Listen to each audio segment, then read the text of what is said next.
क्या होगा जब एक स्वर्ग का देवता अपनी पहचान भूलकर धरती पर आ जाए? आपका डियर लिसनर्स, हमारे चैनल पर स्वागत है, जहां कहानियां सिर्फ सुनी नहीं जाती, महसूस की जाती हैं। आज हम आपको the warrior from sky movie की ऐसी कहानी सुनाने जा रहे हैं, जो है एक देवता की, एक ऐसा किरदार जो आसमान से तो गिरा, लेकिन टूट कर नहीं बिखरा, जिसने अपने वजूद को खोजा, दर्द में भी लड़ाई लड़ी, और हर हार को अपनी ताकत बनाया।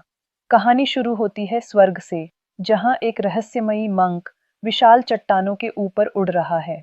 ये चट्टानें कोई साधारण नहीं, बल्कि इनके नीचे देवताओं की समाधियां हैं। आज ये मंक इन्हीं समाधियों में से एक देवता को धरती पर भेजने आया है। उस देवता का नाम है चैन, एक ऐसा योद्धा जिसकी मृत्यु हजारों साल पहले राक्षसों के साथ एक भयानक युद्ध में हुई थी। फिर अचानक से एक तेज रोशनी निकलती है और चैन मानव रूप में सामने आता है। पर कुछ अजीब है, उसे कुछ याद नहीं, न अपना अतीत, न अपनी शक्तियां। अपनी यादें खोए एक अजनबी की तरह अकेला खड़ा है। तभी वो मंक अचानक चैन पर हमला करता है और कहता है, समय आने पर तुम्हें सब याद आ जाएगा। जिसके बाद वो उसे धरती की ओर धकेल देता है। चैन एक गहरे तालाब में गिरता है, जहां राजकुमारी जुयुअन स्नान कर रही होती है। एक अजनबी आदमी को अचानक आकाश से गिरते देख वो चीखती है और अपने सिपाहियों को उसे तुरंत गिरफ्तार करने का आदेश देती है। उधर शाही जेल में एक प्रिजन गार्ड नालन एक कैदी जिलोंग की मरहम पट्टी कर रही है। जिलोंग गुस्से में है, क्योंकि जेल के अन्य कैदियों ने उस पर हमला किया था। पर जेल में कुछ और ही चल रहा है। कैदी आपस में इशारों में कुछ बात कर रहे हैं, एक प्लान बना रहे हैं। दरअसल इन कैदियों को सेनापति शीमा ने सिर्फ इसलिए कैद किया है, क्योंकि उनके पास जादुई शक्तियां हैं। अचानक कैदी छिपे हुए हथियार निकालकर सिपाहियों पर हमला कर देते हैं। नालन और जिलोंग अपनी जान बचाने के लिए भागते हैं और एक ऐसी जगह पहुंचते हैं जहां दीवारों पर अजीब कागज चिपके हुए हैं। जिलोंग जैसे ही एक कागज छूता है, उसके हाथों में अजीब जादुई शक्तियां आ जाती हैं। ये कागज कैदियों की शक्तियां छीनने के लिए लगाए गए थे। सही वक्त पर नालन उसका हाथ पकड़ लेती है और उसे बचा लेती है। अब उन दोनों के पास विद्रोही कैदियों का सामना करने के अलावा कोई रास्ता नहीं है। कैदी नालन को घेर लेते हैं और वो अकेले ही उनका सामना करती है। उसकी लड़ाई देखकर लगता है जैसे वो कोई साधारण गार्ड नहीं है। तभी सेनापति शीमा वहां पहुंचता है और अपनी शक्ति से सभी कैदियों की जादुई ताकत छीन लेता है, उन्हें वापस कैद में डाल देता है। दूसरी ओर चैन को भी जेल में डाल दिया जाता है। लेकिन अचानक रास्ते में कुछ हमलावर राजकुमारी जुयुआन पर हमला करते हैं, जिसके पास एक जादुई धनुष था। हाथ बंधे होने के बावजूद चैन अमेजिंग स्किल से हमलावरों से लड़ता है। जैसे ही वो अपनी हथकड़ियों से आजाद होता है, वो जादुई धनुष अचानक उसके हाथों में आ जाता है, जैसे वो उससे कह रहा हो, तुम मेरे मालिक हो। चैन उस धनुष से बिजली जैसे तीर चलाता है और सभी हमलावरों को हरा देता है। लेकिन अचानक इतनी शक्ति का उपयोग करने से वो बेहोश हो जाता है। प्रिंसेस जुयुअन चैन को लेकर महल पहुंचती है। महल के दरवाजे पर जुयुअन नालन को बताती है कि कैसे चैन ने उसकी जान बचाई और कैसे वो जादुई धनुष प्रकट हुआ, वही धनुष जिसकी जरूरत बीमार राजा की सेहत ठीक करने के लिए थी। उसी वक्त चैन को होश आता है। जब नालन और जुयुअन बात कर रहे थे, चैन अनजाने में उस कमरे की तरफ खिंचा चला जाता है जहां वो जादुई धनुष रखा था। जैसे ही वो धनुष के करीब पहुंचता है, जुयुअन उसे देख लेती है। उसे लगता है चैन धनुष चुराने आया है। चैन भागने की कोशिश करता है, लेकिन वो धनुष उसे अपनी तरफ खींचता है, जैसे वो उसी का हिस्सा हो। और अजीब बात ये थी कि जब चैन धनुष के पास होता, बीमार राजा की तबीयत सुधरने लगती। ये देखकर राजा समझ जाते हैं कि चैन और धनुष के बीच कोई गहरा रिश्ता है। वो चैन को शाही दवाखाने में आराम करने भेज देते हैं। उधर सेनापति शिमा का बेटा लिंगो उससे मिलने आता है और यहाँ राज खुलता है। प्रिंसेस जुयुअन पर हमला करवाने वाला कोई और नहीं, लिंगो ही था। वो और उसका बाप शिमा वो जादुई धनुष लेना चाहते थे। लिंगो बताता है कि कैसे चैन ने अकेले ही धनुष से सबको हरा दिया। शिमा ये सुनकर मन ही मन खुश होता है। उसे राजा के खिलाफ एक नया मोहरा मिल गया था, वो था चैन। रात को चैन को सपना आता है। वो खुद को स्वर्ग में देखता है, उसी जादुई धनुष से। उसे एहसास होता है ये धनुष उसी का है, ये उसकी खोई हुई पहचान का हिस्सा है। नींद से जागकर अगले दिन उसकी मुलाकात नालन से होती है और जैसे ही वो उसे देखता है, उसके दिमाग में एक चेहरा फ्लैश होता है, यूशिन, उसकी प्रेमिका, जो हजारों साल पहले स्वर्ग से गायब हो गई थी। नालन और यूशिन एक जैसी दिखती हैं, क्या ये सिर्फ संयोग है? चेन उससे पूछता है, क्या तुम यूसिन हो? पर नालन इनकार कर देती है और कहती है उसे कोई धोखा हुआ है। उसी समय लिंगो, सेनापति शीमा का बेटा, वहां आ जाता है। नालन चेन को छिपने के लिए कहती है। पता चलता है कि शीमा के आदेश पर नालन और लिंगो की शादी होने वाली है, एक ऐसी शादी जिसके लिए नालन तैयार नहीं है। लिंगो के जाते ही चैन नालन को बताता है कि राजकुमारी पर हमला करने वाला यही आदमी था।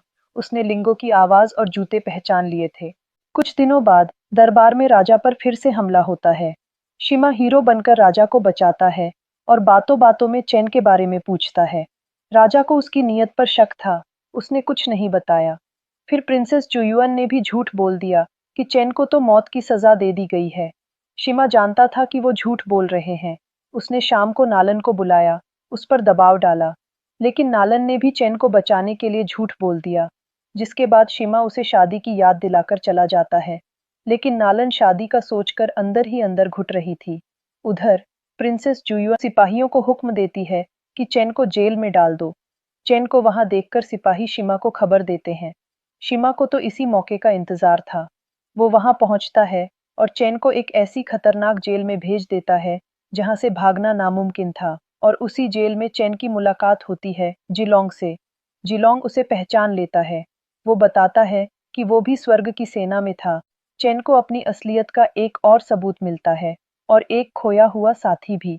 कुछ दिनों बाद नालन और लिंगो की शादी का दिन आ जाता है, लेकिन नालन का दिल कहीं और था। वो चैन की सुरक्षा के लिए फिक्रमंद थी। उसने सीधा फैसला किया। उसने शिमा को बिना बताए चैन और जिलोंग को जेल से भगा दिया। जेल से निकलकर चैन नालन के इस कदम से हैरान था। जिलोंग उसे बताता है कि आज नालन की शादी है। ये सुनते ही चैन के अंदर का योद्धा जाग उठता है। वो फैसला करता है कि वो वापस महल जाएगा। वो नालन को इस जबरदस्ती की शादी से बचाएगा। वो शादी के मंडप में पहुंचता है, हंगामा कर देता है। लिंगो गुस्से में आता है। दोनों के बीच जबरदस्त लड़ाई होती है और आखिर में स्वर्ग का योद्धा चैन लिंगो को मार गिराता है। शादी टूट जाती है। नालन आजाद हो जाती है, लेकिन अब वो सब शिमा के दुश्मन बन चुके थे। अगले दिन नालन उन्हें शिमा की एक खुफिया किताब दिखाती है। उसमें लिखा था कि शिमा कैसे सालों से जादुई शक्तियां इकट्ठा करके खुद को ताकतवर बना रहा था। तभी उन्हें पता चलता है कि शिमा शाही सलाहकार श्वांजू से मिलने गया है, शायद लिंगो को जिंदा करवाने। श्वांजू बहुत शक्तिशाली था। उसी ने शिमा को ये शक्तियां जमा करने की सलाह दी थी। लेकिन जब चैन, जिलोंग और नालन वहां पहुंचते हैं, तो मंजर कुछ और ही था। श्वांजू ने शिमा की मदद करने की बजाय उसे ही मार डाला था। और तब खुलता है राज, असली विलन शिमा नहीं, श्वांजू था। वो शिमा का इस्तेमाल कर रहा था शक्तियां जमा करने के लिए। उसका असली प्लान था एक शाही पूजा के दौरान पूरे शाही खानदान की शक्तियां छीनकर खुद अमर बन जाना। चैन, जिलोंग और नालन उसे रोकने की कोशिश करते हैं, लेकिन श्वांजू बहुत ताकतवर था। उसने उन्हें आसानी से हरा दिया। श्वांजू राजा के पास जाता है और झूठ कहता है कि राजा की अच्छी सेहत के लिए एक खास पूजा करनी होगी। राजा बेचारे, जिन्हें इन शक्तियों का ज्ञान नहीं था, मान जाते हैं। अगले दिन पूजा का आयोजन होता है। पूरा शाही खानदान मौजूद है। जैसे ही पूजा शुरू होती है, श्वांजू सबकी शक्तियां खींचना शुरू कर देता है। सब बेहोश होने लगते हैं। तभी चैन और जिलोंग वहां पहुंच जाते हैं।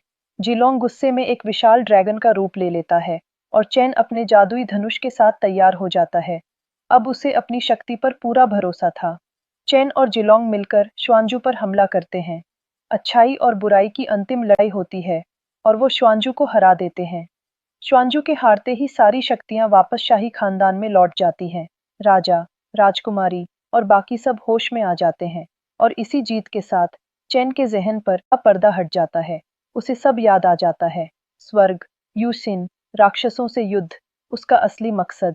वो योद्धा जो हजारों सालों से खो गया था, अब वापस आ चुका था। और यही मूवी एंड हो जाती है।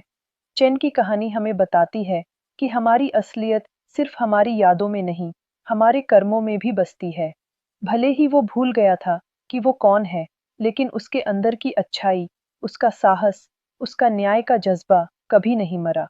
उसने हर कदम पर सही रास्ता चुना, तब भी जब उसे अपनी मंजिल का पता नहीं था। ये कहानी शायद हमें भी यही सिखाती है। जिंदगी में कई बार हम खोया हुआ महसूस करते हैं, अपनी राह भटक जाते हैं, लेकिन हमारे अंदर की अच्छाई, हमारा ज़मीर, हमें हमेशा सही दिशा दिखा सकता है, अगर हम उसकी सुने। किस्मत हमें मौके देती है, लेकिन चुनाव हमें खुद करना होता है। आज की इस दुनिया में जहां इंसान मशीन बन गया है, वहां यह फिल्म हमें एक बार फिर रुककर सोचने पर मजबूर करती है कि हमारी असली लड़ाई किसी दुश्मन से नहीं, बल्कि हमारे भीतर चल रही जंग से है। आज के लिए बस इतना ही माय डियर लिसनर्स। अगर आपको ये मूवी पसंद आई, तो वीडियो को लाइक करें, शेयर करें और हमारे चैनल को ऐसी और वीडियोस देखने के लिए याद से सब्सक्राइब ज़रूर कर लें। मिलते हैं बहुत जल्द एक और फिल्म की कहानी के साथ। तब तक अपना ख्याल रखिए, खुश रहिए और अच्छी फिल्में देखते रहिए। Till then, goodbye my dear listeners.